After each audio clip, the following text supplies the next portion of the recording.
Hi hello, നമുക്കൊരു ഉള്ളി വെളുത്തുള്ളി തീയൽ ഉണ്ടാക്കിയെടുത്താലോ. അതിലേക്ക് ഒരു പാത്രത്തിലേക്ക് 1 ടീസ്പൂൺ നല്ലെണ്ണ ചേർത്ത് കൊടുത്തിട്ടുണ്ട്. അതിലേക്ക് 1 ടീസ്പൂൺ കുരുമുളക്, 6 ചെറിയ ഉള്ളി, 6 വെളുത്തുള്ളി, ഒരു 4 തണ്ട് കറിവേപ്പില എന്നിവ ചേർത്ത് കൊടുത്തിട്ട് ചെറുതായിട്ടൊന്ന് മൂപ്പിച്ചെടുക്കാം. അതിൻ്റെ കൂടെ തന്നെ 1/4 ടീസ്പൂൺ ഉലുവ ചേർത്ത് കൊടുക്കാം. 1 കപ്പ് നിറച്ചും തേങ്ങ അത് ചേർത്ത് കൊടുക്കാം. ഇതെല്ലാം കൂടിയിട്ട് നന്നായിട്ടൊന്ന് മൂപ്പിച്ചെടുക്കാം. അതിൻ്റെ കൂടെ 1/2 ടീസ്പൂൺ ജീരകം ചേർത്ത് കൊടുക്കാം. ഇതെല്ലാം കൂടിയിട്ട് നല്ല ബ്രൗൺ കളർ ആകുന്നവരെ വറുത്തെടുക്കണം. ഈ പരുവത്തിനായിരിക്കണം വറുത്തെടുക്കേണ്ടത്. അതിൻ്റെ കൂടെ 1 ടീസ്പൂൺ മഞ്ഞൾപ്പൊടി, 4 ടീസ്പൂൺ മുളക് പൊടി, 8 ടീസ്പൂൺ മല്ലിപ്പൊടി എന്നിവ ചേർത്തിട്ട് വീണ്ടും നന്നായിട്ടൊന്ന് മൂപ്പിച്ചെടുക്കാം. നല്ല ഡാർക്ക് ബ്രൗൺ കളർ ആകുന്നവരെ ഒന്ന് മൂപ്പിച്ചെടുക്കാം. ഇതിൻ്റെ കൂടെ ആവശ്യത്തിനുള്ള പുളി ചേർത്ത് കൊടുക്കാം. അതും കൂടി ചേർത്തിട്ട് ചെറുതായിട്ടൊന്ന് ചൂടാക്കിയിട്ട് ഇതൊന്ന് തണുക്കാനായിട്ട് മാറ്റി വയ്ക്കാം. തണുത്തതിന് ശേഷം മിക്സിയുടെ ജാറിൽ നന്നായിട്ട് അരച്ച് മാറ്റി വയ്ക്കാം. വേറൊരു മൺചട്ടിയിലേക്ക് 4 ടേബിൾ സ്പൂൺ നല്ലെണ്ണയാണ് ചേർത്ത് കൊടുക്കുന്നത്. നല്ലെണ്ണ ചൂടായി വരുമ്പോൾ 1 ടീസ്പൂൺ കടുക് ചേർത്ത് കൊടുക്കാം.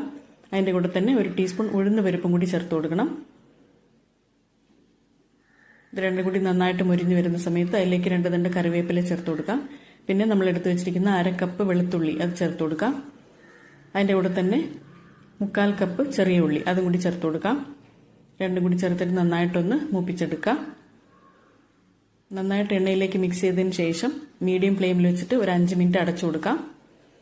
ഉള്ളിയും വെളുത്തുള്ളിയും നന്നായിട്ട് വഴണ്ട് വന്നിട്ടുണ്ട്. അതിലേക്ക് നമ്മൾ അരച്ച് മാറ്റി വെച്ച മസാല പേസ്റ്റ് ചേർത്ത് കൊടുക്കുകയാണ്.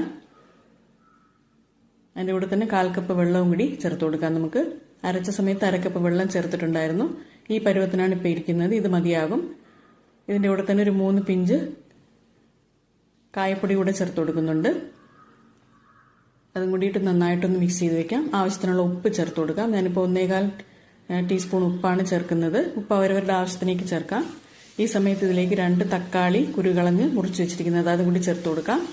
ഇനി നമുക്ക് ഫ്ലെയിം ഏറ്റവും ലോയിലാക്കിയിട്ട് 15 മിനിറ്റ് ഒന്ന് അടപ്പ് വെച്ചിട്ട് ചെറിയ ഗ്യാപ്പോട് കൂടി അടച്ചു കൊടുക്കാം. നമ്മുടെ തീയൽ റെഡിയായി വരുന്നതായിരിക്കും. ഡൈജഷൻ പ്രശ്നമുള്ളവർക്കൊക്കെ കഴിക്കാൻ പറ്റുന്ന നല്ലൊരു തീയലാണ്. ഇനി അടുത്ത വീഡിയോയിൽ കാണുന്നത് വരെ ബൈ.